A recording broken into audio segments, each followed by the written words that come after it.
Okay, welcome to video 2 of projectile motion. We're going to look at an exam problem. Again, there's no movie of me or webcam of me, just my naughty finger waving at you. So, question 6, this is from an exam. I'm not going to tell you which one, but let's go through it at this point in time. This exam question highlights the importance of working backwards, especially to the process in which we had examined last video. So in this working practice, Fred throws a ball at an angle 60 degrees to the horizon so it rises a vertical distance of 15 meters. So there's our vertical distance given to us already. We don't need to find that. Okay, and 15 meters above the point from which he throws it. The landing point is at the same height as the starting point as shown in figure 8. Ignore air resistance. And you will find this ignoring air resistance is a common thing in all of our problems in our exams. Ooh, pick the nose. Alright, now let's see how we're going to tackle this problem. Now, calculate the speed at which the ball leaves Fred's hand. So, what are we going to do for such a problem? Well, if I'm working out a speed, then I need things like displacement, or acceleration, or time taken. So, what quantities are given to us already? Vertical displacement in 15 meters. Okay, and the angle of 60 degrees. Before I can obtain the speed at which the ball leaves Fred's hand, which is precisely this quantity here, let's find it, 60 degrees. This is the speed of going right this way. Not some vertical quantity up and down or horizontal quantity component. It's in the direction of its path. That's what we have to determine. So we've got a little trig problem we have to achieve as well. So one important thing we need to work out is in working backwards,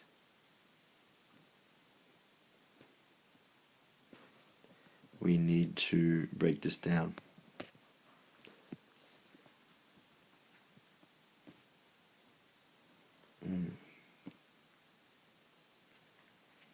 Let's reveal a little bit of our information. So,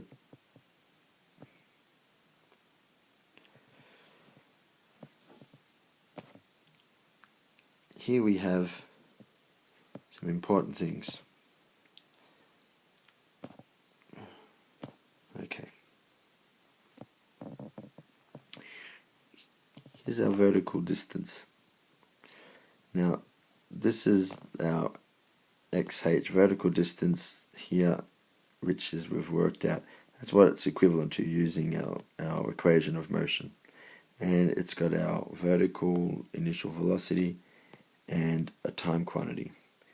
With this problem, we don't know anything about time, so that's why it's important that we have to try and remove it from the equation. And at a maximum height, we've got final velocity 0. This is an important fact we need to realize about projectile motion. At the very height, way up here, at that point, the final velocity is 0.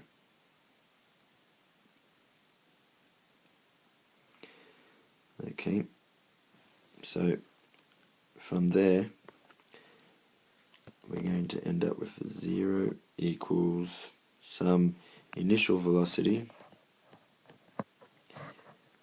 minus 9.8 times time. Negative 9.8 meters per second because we're going down acceleration. So rearrange this and we get some initial velocity divided by 9.8 as a quantity. And that's an important replacement value for time. And we're going to use that in substitute that into our above equation here. Okay, so just make note of that down. Let me replace that with some prepared text.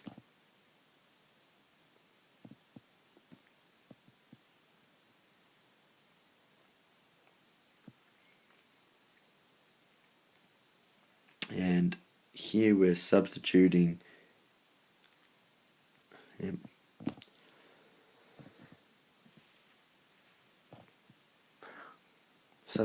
that time quantity into our rule here where g is 9.8.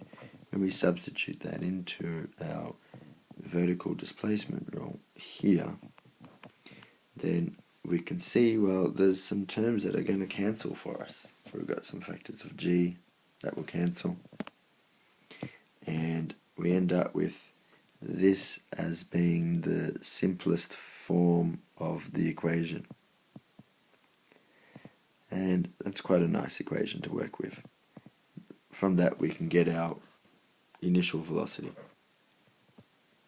So uv equals 2 times gravity of our vertical displacement. And we take the square root of that quantity. So that's very fundamental. Now we can, having got our most appropriate rule, we're going to determine what our vertical initial velocity is. So square root of 2 times 9.8 multiplied by our vertical velocity, 15 meters. Okay, so 30 lots. What would that give us?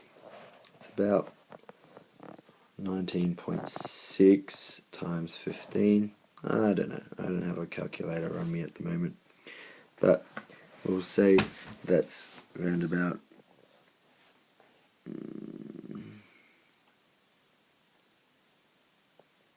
square root of around about 295, which is probably wrong, but you get the idea. We can get an approximate value there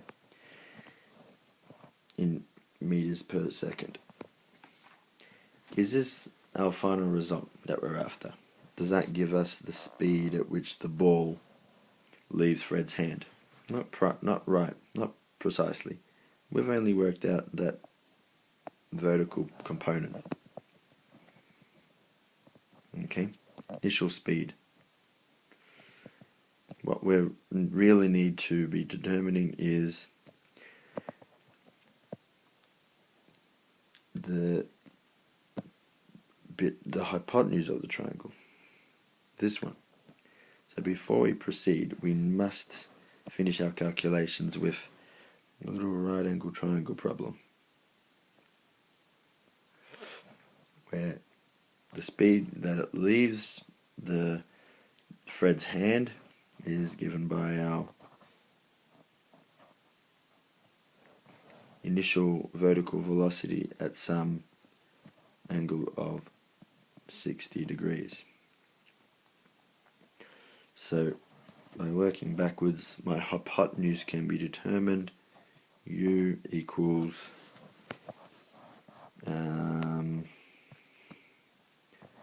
my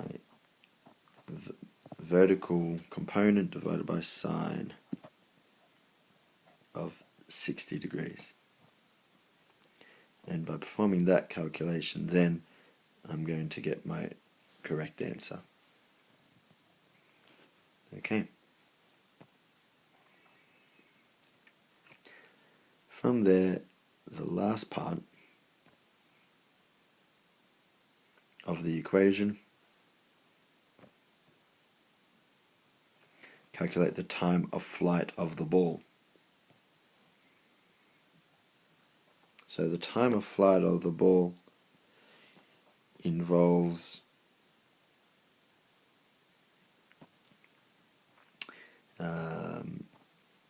knowing something about the horizontal velocity,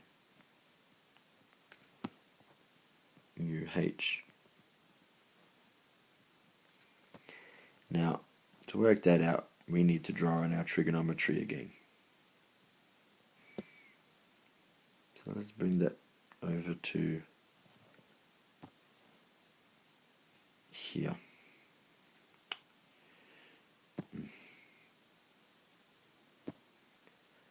I can't seem to get my slide. Let's try this one. Here we go. So I need to know UH.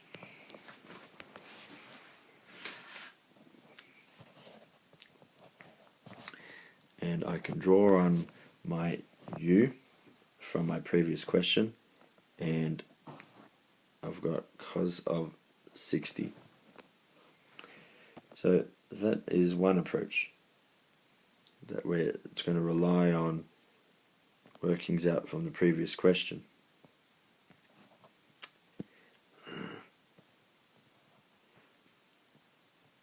UH equals U cos theta. But what happens if we didn't successfully answer part A? Are we stuck? Are we going to not be able to do part B? Well, there's an alternative approach. The time of flight all the way around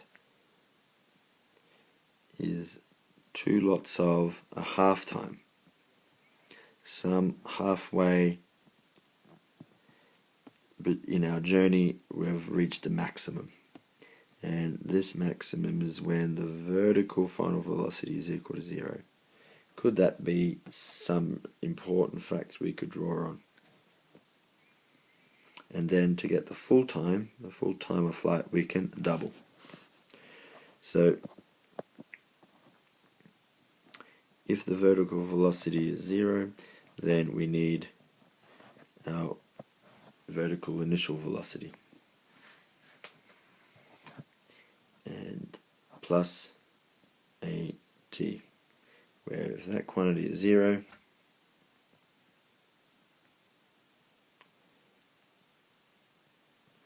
and for acceleration due to gravity, we'll have the initial vertical velocity divided by 9.8 meters per second. This is a quantity we determined previously.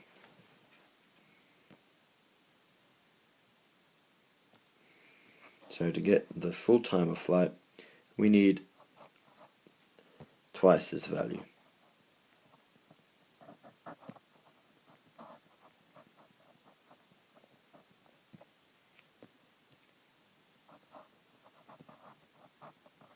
Okay. So considering that, I want you to have a go using either this method or this method, and let's see what kind of values you guys end up with. Alright.